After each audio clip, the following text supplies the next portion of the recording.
Hi guys, welcome back to my channel. उम्मीद करता हूँ कि आपकी पढ़ाई एकदम धुआंधार चल रही होगी और आपकी पढ़ाई को और धुआं धुआं करने के लिए मैं इंडिया ईयरबुक कवर कर रहा हूँ।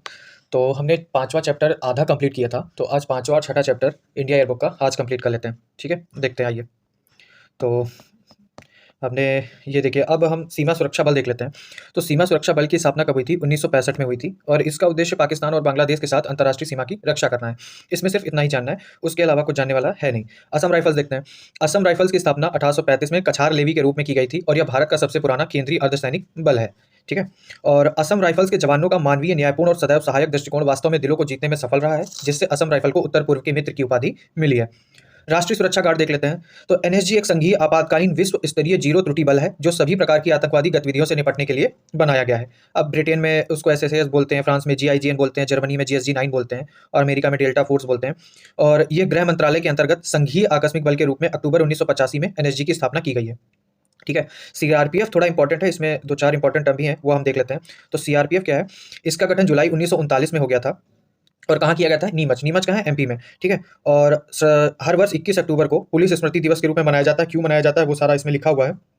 इसमें से ये लाइन इंपॉर्टेंट है, ये देख लीजिए कि सीआरपीएफ को अंतर्राष्ट्रीय स्तर पर कोसोवो, हैती, लाइबेरिया और श्रीलंका में भी तैनात किया गया। ठीक है, ये इंटरनेशनल लेवल पे भी इसकी तैनाती हुई है। श्रीलंका में सीआरपीएफ की 2 बटालियनें और महिला बटालियन की एक कंपनी भारतीय शांति सेना का हिस्सा थी। अब संयुक्त राष्ट्र के इतिहास में पहली बार पूरी तरह गठित महिला इकाई को संयुक्त राष्ट्र शांति मिशन के तहत लाइबेरिया में तैनात किया गया है। और संसद भवन पे हमला हुआ, तो ये सब बाकी उसमें चीज़ें लिखी हैं, कहाँ अयोध्या मंदिर, बाबरी मस्जिद वाला, उसमें सीआरपीएफ ने कैसे योगदान दिया है, ये सारी चीज़ें दी हैं।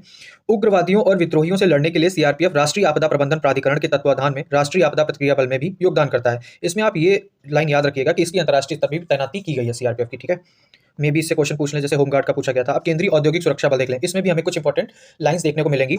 तो 1969 में गठित केंद्रीय औद्योगिक सुरक्षा बल घरेलू और अंतर्राष्ट्रीय हवाई अड्डों सहित 350 इकाइयों को सुरक्षा प्रदान कर रहा है।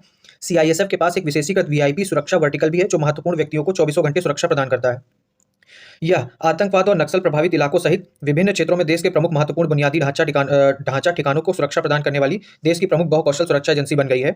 कहाँ कहाँ करती है ये देख लेते हैं। परमाणु ऊर्जा संयंत्र, अंतरिक्ष प्रतिष्ठान, रक्षा उत्पादन इकाइयां, खदानें, तेल क्षेत्र और रिफाइनरियां, प्रमुख समुद्री बंदरगाह, भारी इंजीनियरिंग इस्पात संयंत्र, उर्वरक इकाइयां, हवाई अड्डे, हाइड्रो इलेक्ट्रिक ताप बिजली संयंत्र, संवेदनशील सरकारी इमारतें और यहां तक कि धरोहर स्मारक, दिल्ली मेट्रो और निजी क्षेत्र की प्रतिष्ठित एवं संवेदनशील इकाइयां भी शामिल हैं। अब ये लाइन इंपॉर्टेंट है कि सीआईएसएफ जो है वो लागत प्रतिपूर्ति वाली एजेंसी, यानी इसके रख रखाव के खर्च का बोझ राजकोष पर नहीं पड़ता है, ये ध्यान रखिएगा। ठीक है। सशस्त्र सीमा बल देख लेते हैं। एसएसबी, ये भारतीय संघ का नवीनतम सीमा सुरक्षा बल है, जिस पर भारत, नेपाल और भारत भूटान सीमाओं की सुरक्षा की जिम्मेदारी है। ठीक है। नागरिक सुरक्षा, तो भारत में नागरिक सुरक्षा कब से मौजूद है? प्रारंभिक रूप में मौजूद थी और नागरिक सुरक्षा का उद्देश्य है जीवन की रक्षा करना, संपत्ति को होने वाले नुकसान को कम करना और किसी शत्रुतापूर्ण हमले में किसी आतंकवादी कृत्य के परिणाम स्वरूप आई आपदा के समय में औद्योगिक उत्पादन की निरंतरता बनाए रखने में मदद करना है। फिर होमगार्ड तो हम पढ़ चुके हैं, होमगार्ड पे क्वेश्चन लास्ट ईयर आ ही चुका है। दमकल सेवा, इसमें कुछ ज़्यादा है नहीं। फिर पर्सनल लाभ, अब ये विवाह का दिया है इसके आगे, तो विवाह में कुछ चीज़ें हैं, बाकी बहुत ज़्यादा डिटेलिंग में दी है। अब देख लेते हैं इसमें कि विशेष विवाह अधिनियम 1954 में विवाह की विशेष विधि की व्यवस्था की गई है और इस तरह के विवाह का पंजीकरण का दायरा पूर्व जम्मू कश्मीर राज्य को छोड़कर समूचे भारत में फैल गया। अब यह जम्मू कश्मीर में भी लागू होता है। इस अधिनियम से संचालित नागरिक विशेष तौर से इस कानून के अंतर्गत विवाह का पंजीकरण करा सकते हैं, चाहे वे विभिन्न धर्मों और मतों को मानने वाले क्यों ना हो। यानी विशेष विवाह अधिनियम 1954 के तहत विवाह का पंजीकरण कराया जाता है। ठीक है। हिंदू विवाह अधिनियम 1955 द्वारा हिंदुओं में प्रचलित व्यवहारिक कानून को विधिवत करने का प्रयास किया गया, या उन हिंदुओं अपने किसी भी स्वरूप अथवा विकास में बौद्धों, सिखों, जैनियों और अन्य लोगों पर भी लागू होता है जो धर्म से मुसलमान, ईसाई, पारसी अथवा यहूदी नहीं है। तथापि यह अधिनियम किसी अनुसूचित जनजाति के सदस्य पर तब तक लागू नहीं होता जब तक केंद्र सरकार अपने सरकारी राजपत्र में अधिसूचना द्वारा निर्देश न दे। अब ये क्वेश्चन हमें पॉलिटी वगैरह में नहीं मिलेंगे, तो हमें थोड़ा बहुत तो मतलब कवर करना पड़ेगा कि चीज़ें कहाँ से आ रही, क्योंकि हर चीज़ हमें हर चीज़ हमें लक्ष्मीकांत में नहीं मिलेंगे, सॉरी। तो ये चीज़ें हमें यहाँ से मिल जाती हैं, इसको एक बार अच्छे से देख लिया जाना चाहिए। तो इस अधिनियम के अंतर्गत जिन सामान्य कारणों के आधार पर कोई पति अथवा पत्नी तलाक की मांग कर सकते हैं वे हैं व्यभिचार, परित्याग, क्रूरता, दिमागी अस्वस्थता, यौन रोग, कुष्ठ रोग, आपसी सहमति और 7 वर्षों तक जीवित होने की जानकारी न होने पर। मतलब 7 वर्षों तक अगर ये पता है कि वो जीवित नहीं है तो वो तलाक की मांग वाला इसमें आ जाता है। ठीक है। आगे लिखा है कि ईसाई समुदाय में कैसे होता है और मुस्लिम समुदाय में कैसे होता है, उसके आगे देखते हैं। पारसी वाला दिया हुआ है। फिर आता है गोद लेना। तो गोद लेने के लिए संचालित कोई सामान्य कानून नहीं है, लेकिन हिंदू दत्तक ग्रहण और भरण पोषण अधिनियम 1956 और हिंदुओं के बीच और संख्या की दृष्टि से नगण्य व्यक्तियों के कुछ वर्गों में इसकी इजाजत है। मुसलमानों, ईसाइयों और पारसियों का कोई दत्तक ग्रहण कानून नहीं है और उन्हें संरक्षक और प्रतिपाल अधिनियम 1890 के अंतर्गत अदालत की शरण में जाना पड़ता है। इस कानून के अंतर्गत मुसलमान, ईसाई और पारसी केवल पोषक देखभाल के लिए बच्चों को ले जा सकते हैं। ठीक है। फिर हिंदू अल्पवयस्कता और संरक्षकता अधिनियम 1956 ने अल्पवयस्कता और संरक्षकता से जुड़े हिंदुओं के कानूनों को संहिताबद्ध किया है। इसमें प्रावधान है कि कोई भी बच्चा 18 वर्ष की उम्र तक नाबालिग है, मां के पूर्वगामी अधिकार को केवल 5 वर्ष से कम उम्र के बच्चों को रखने के लिए मान्यता दी जाएगी। इस अधिनियम में नाबालिग और उसकी संपत्ति के बीच कोई अंतर नहीं रखा गया है, इसलिए अभिभावक के पद का दोनों पर नियंत्रण रहेगा। इसके बाद मुस्लिम लॉ जो है शरीयत के अकॉर्डिंग जो दिया गया है वो सारी चीजें इसमें दी हैं, जो हमें ज्यादा उस पर ध्यान नहीं देना चाहिए। भरण पोषण देखते हैं। पति का अपनी पत्नी की जिम्मेदारी संभालने का दायित्व विवाह की स्थिति से उत्पन्न होता है। भरण पोषण का अधिकार पर्सनल लॉ का एक हिस्सा है। कोड ऑफ क्रिमिनल प्रोसीजर 1973 के अंतर्गत भरण पोषण का अधिकार न केवल पत्नी और आश्रित बच्चों का है, बल्कि गरीब माता पिता और तलाकशुदा पत्नी का भी है। हालांकि पत्नी के दावे पति के पास पर्याप्त साधन पर निर्भर करते हैं। सभी आश्रित व्यक्तियों के लिए भरण पोषण का दावा 500 रुपये प्रतिमाह तक सीमित है, लेकिन इस सीमा को कोड ऑफ क्रिमिनल प्रोसीजर अधिनियम 2001 द्वारा हटा दिया गया। हिंदू कानून के अंतर्गत पत्नी को अपने पति से भरण पोषण का दावा करने का पूर्ण अधिकार है, लेकिन वह अपना अधिकार खो सकती है यदि वह सुचिता के रास्ते से भटक जाए। डेली न्यूज़पेपर में हम पढ़ते हैं कि उन्होंने ये दावा ठोक दिया, ये कर दिया, ऐसे कर दिया। तो ये चीज़ें हमें थोड़ा पता होनी चाहिए कि कैसे ये चीज़ें डिसाइड होती हैं। तो इसके बारे में इवन हमें थोड़ा सतही लेवल पे तो नॉलेज होना चाहिए। फिर आगे देखते हैं। आगे है उत्तराधिकार। तो निर्वसीयत और वसीयतनामा उत्तराधिकार कानून को मजबूत बनाने के लिए वर्ष 1925 में भारतीय उत्तराधिकार अधिनियम बनाया गया। यह अधिनियम केंद्र शासित प्रदेश पुदुचेरी पर लागू नहीं होता है। इसमें दो योजनाएं हैं, जिसमें एक का मतलब पारसियों वाले से रिलेटेड है और दूसरा पारसियों को छोड़कर। तो पहली योजना में जो पारसियों के अलावा अन्य पर लागू की गई, यदि किसी व्यक्ति की वसीयत किए बिना मृत्यु हो जाती है और उसके परिवार में उसकी विधवा पत्नी और उसके नजदीकी वंश के लोग हैं, तो वह विधवा संपत्ति का 1/3 नियत हिस्सा लेने की हकदार है और नजदीकी वंश के लोग शेष 2/3 हिस्सा लेने के हकदार हैं। विधवा महिलाओं के अधिकारों में सुधार लाने के बाद में इस कानून में संशोधन किया गया और व्यवस्था की गई कि जहां किसी व्यक्ति की वसीयत किए बिना मृत्यु हो जाती है और उसके परिवार में उसकी विधवा पत्नी है और नजदीकी वंश का कोई नहीं है, तो संपत्ति का मूल्य 5,000 रुपये से अधिक नहीं है, तो ऐसी स्थिति में विधवा महिला पति की पूरी संपत्ति की हकदार होगी। जहां संपत्ति का कुल मूल्य 5,000 रुपये से अधिक है, वहां 4% भुगतान पर ब्याज के साथ 5,000 रुपये ले सकती है और बची हुई संपत्ति में वह अपने हिस्से की हकदार है। यह कानून संपत्ति की वसीयत करने के लिए किसी व्यक्ति के अधिकार पर रोक नहीं लगाता है। ठीक है, इतना बस हल्का सा देख लेना है इसको। इतना कुछ खास मतलब है वो जानकारी के लिए, लेकिन क्वेश्चन इससे नहीं आ सकता शायद, बाकी कुछ भी हो सकता है। अब ये देख लेते हैं। केंद्र सरकार ने निर्वाचन संचालन नियम 2022 लाकर निर्वाचन संचालन नियम 1961 में संशोधन किया, जिसमें संसदीय और विधानसभा निर्वाचन क्षेत्रों के लिए उम्मीदवार द्वारा खर्च की अधिकतम सीमा बढ़ गई। अब इसमें क्या सीमा बढ़ी है, तो बड़े राज्यों और यूटीज में क्या हुआ कि संसदीय और विधानसभा निर्वाचन क्षेत्रों के लिए क्रमशः 77 लाख रुपए और 30.8 लाख रुपए से बढ़ाकर 95 लाख और 40 लाख रुपए कर दिया गया।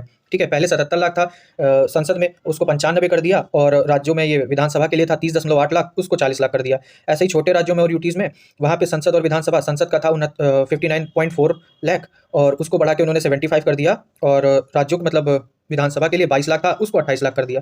बस ये जानकारी के लिए अच्छा लग रहा है।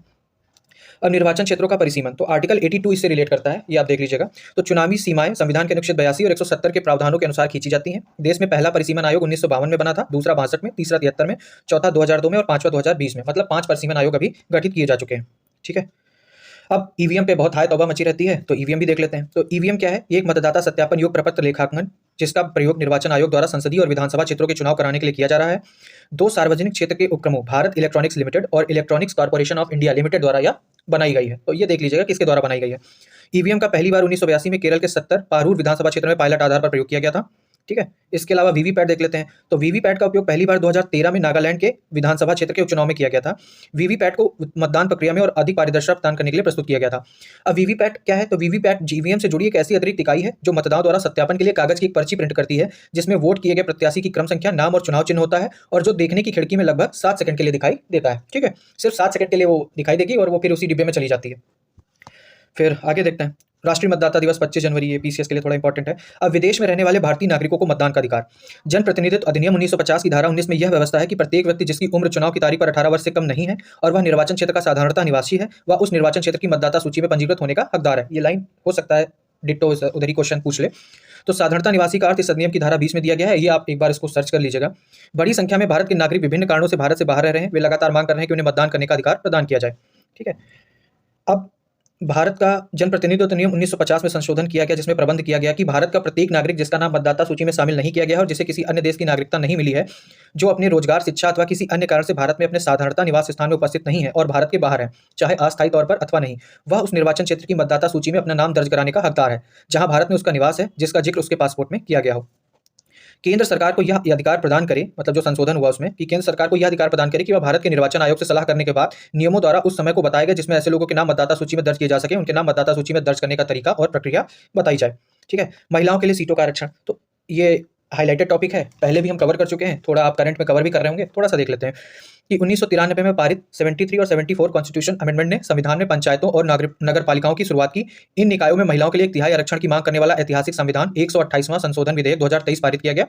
यह विधेयक संसद के दोनों सदनों में भारी बहुमत से पारित हुआ। राष्ट्रपति के सहमति के बाद भाई ये कानून बन गया है, ठीक है, 106 संशोधन अधिनियम जिसको कहते हैं। और इस अधिनियम में यह कहा गया है कि जितना संभव हो सके 1/3 आरक्षित सीटों की संख्या सहित अनुसूचित जाति, अनुसूचित जनजाति की महिलाओं के लिए सीधे चुनाव से भरी जाने वाली सीटों की कुल संख्या लोकसभा, प्रत्येक राज्य की विधानसभा और राष्ट्रीय राजधानी की विधानसभा में महिलाओं के लिए आरक्षित होगी, ठीक है।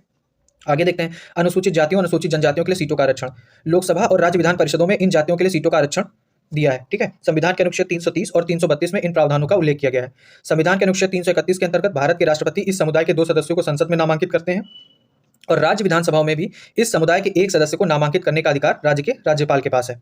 तो आइए अब छठा चैप्टर देख लेते हैं, भारत और विश्व। तो भारत के संबंधों के प्रबंधन के लिए उत्तरदायी सरकारी एजेंसी विदेश मंत्रालय है, ठीक है। अब इसमें इन्होंने क्या किया है एक बार ये देख लेते हैं कि रणनीतिक दृष्टि से देखा जाए तो भारत ने विश्व की प्रमुख ताकतों के साथ उच्च स्तरीय संवाद और सहभागिता के माध्यम से अपने विदेशी संबंधों को मजबूत बनाया है। सूडान में ऑपरेशन कावेरी के माध्यम से भारत ने अपने परिचालन कौशल और अपने नागरिकों की सुरक्षा और कल्याण के प्रति संकल्पबद्धता प्रदर्शित करते हुए संघर्ष क्षेत्र से लगभग 4000 लोगों को सफलतापूर्वक निकाला। 2023 में भारत ने एससीओ शिखर सम्मेलन की मेजबानी की, जिससे इसकी वैविध्यपूर्ण भू राजनीतिक सहभागिता को और मजबूती मिली है। होयसल के पवित्र मंदिर समूहों और शांति निकेतन को यूनेस्को की विश्व धरोहर सूची में शामिल किया गया और फिजी में विश्व हिंदी सम्मेलन का आयोजन किया गया, जिसमें 50 देशों का प्रतिनिधित्व रहा, जिसने भारत की सांस्कृतिक विशिष्टता और पहुंच को रेखांकित किया। एससीओ को भारत की अध्यक्षता के दौरान वाराणसी को एससीओ की प्रथम पर्यटन और सांस्कृतिक राजधानी नामित की गई। तुर्की और सीरिया में फरवरी में आए विनाशकारी भूकंप के बाद भारत वहां तलाश, राहत और बचाव अभियान चलाने वाले शुरुआती देशों में शुमार था।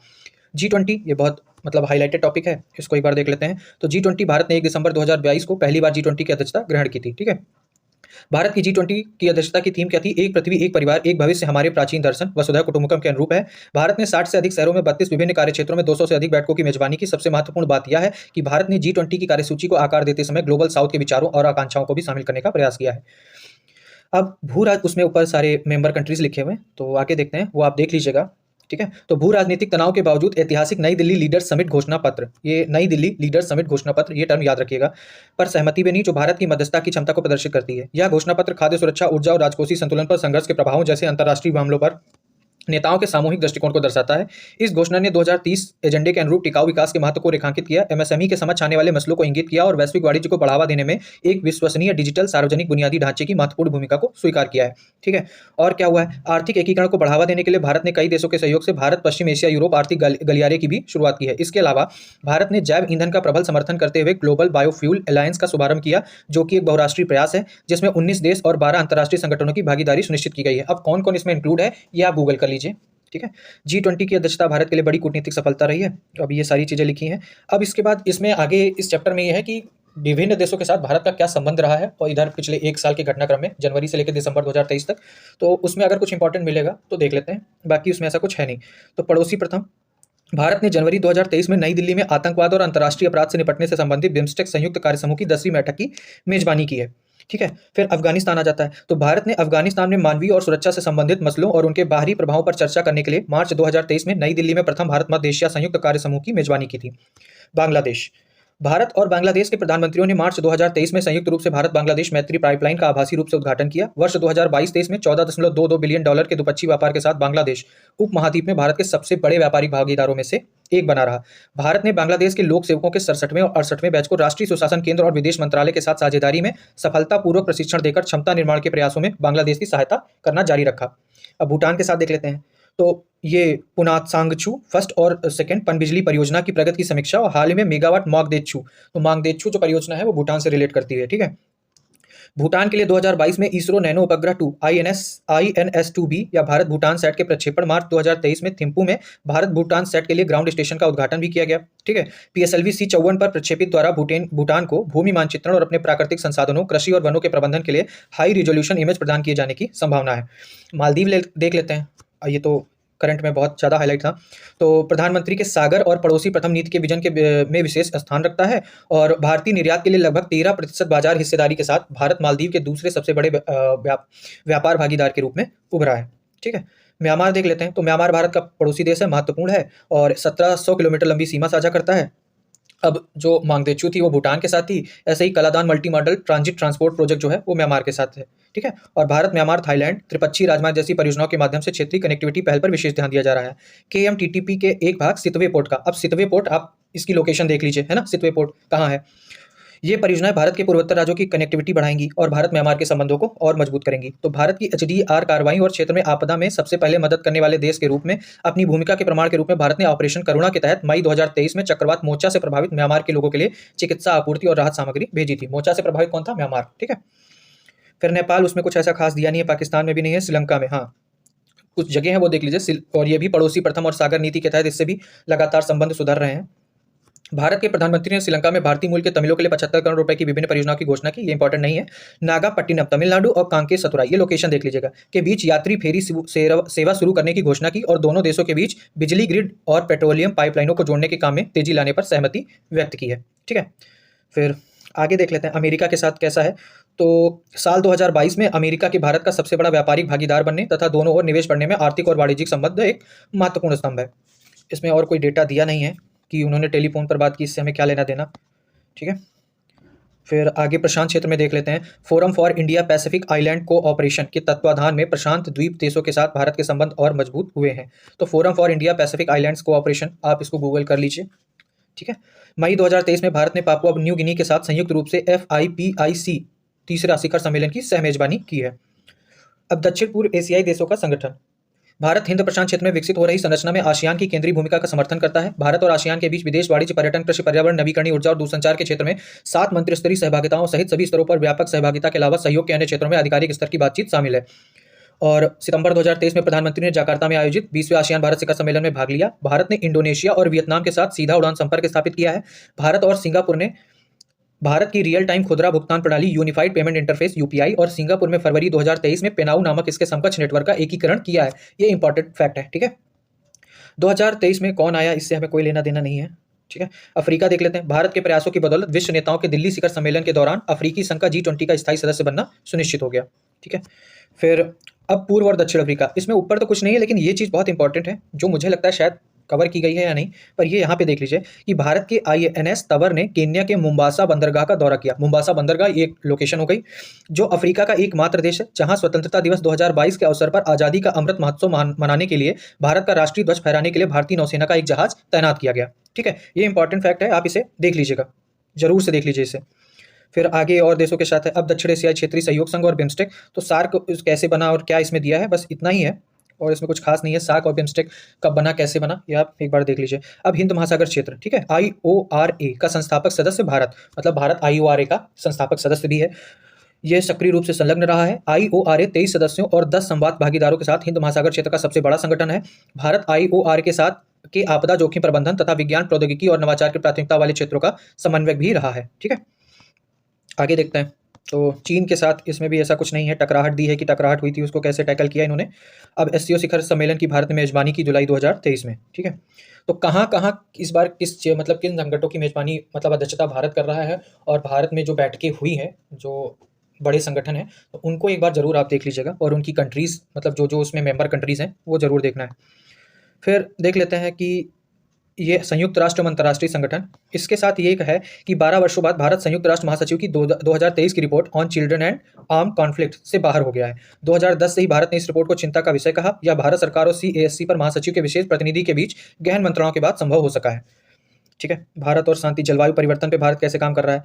तो ऐतिहासिक तौर पर ग्लोबल वार्मिंग में इसका अंश बहुत कम है और प्रति व्यक्ति ग्रीन हाउस गैसों का उत्सर्जन भी वैश्विक औसत का 1/3 रहा है। ठीक है। भारत ने अगस्त 2022 में राष्ट्रीय स्तर पर निर्धारित योगदान NDC में वृद्धि की है और UNFCCC को 2022 में अपनी दीर्घावधि कम उत्सर्जन विकास रणनीति प्रस्तुत की है जिसे 2070 तक उसे नेट जीरो करने की योजना निहित है।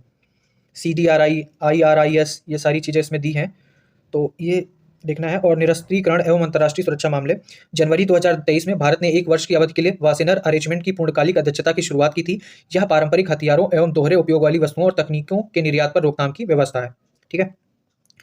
और इसके बाद देख लिया भारत ने बाहर क्या क्या काम किए हैं, तो ये देख लेते हैं। भारत सरकार के अनुदान सहयोग से पूरी की जाने वाली प्रतिष्ठित परियोजनाओं में अफगानिस्तान में Afghan India friendship dam, Kabul में अफगान संसद इमारत, मॉरिशस में नई ENT अस्पताल परियोजना, मॉरिशस में मेट्रो एक्सप्रेस परियोजना, श्रीलंका में जाफना कल्चरल सेंटर और मॉरिशस में सुप्रीम कोर्ट इमारत आदि शामिल है। ठीक है। अंकोर वाट के संरक्षण पर कार्य करने वाला भारत पहला देश था। अब सुधारवादी बहुपक्षवाद, इसमें भी कुछ खास नहीं है। प्रवासी भारतीय मामले, तो सुरक्षित और वैध प्रवासन, तो मंत्रालय का कौन सा एक प्रोग्राम है, सुरक्षित जाएं प्रशिक्षित जाएं नामक अनोखे अभियान को प्रोत्साहन देने के लिए इंदौर में 17वें प्रवासी भारतीय दिवस सम्मेलन में जनवरी 2023 को हमारे कर्मियों के सुरक्षित एवं वैध प्रवासन को समर्पित एक डाक टिकट जारी किया गया था। ये 2023 वाला, 2024 वाला आप एक बार गूगल कर लीजिएगा। ठीक है, बस इसमें शायद इतना ही है। आगे हम नेक्स्ट जो है इकोनॉमी के टॉपिक कवर करेंगे, वो काफ़ी इंपॉर्टेंट टॉपिक है, 7वां खासकर वाणिज्य से रिलेटेड है। तो आप सब लोग प्लीज़ जुड़े रहिए और ज़्यादा से ज़्यादा इसको शेयर कीजिए। बाकी धन्यवाद।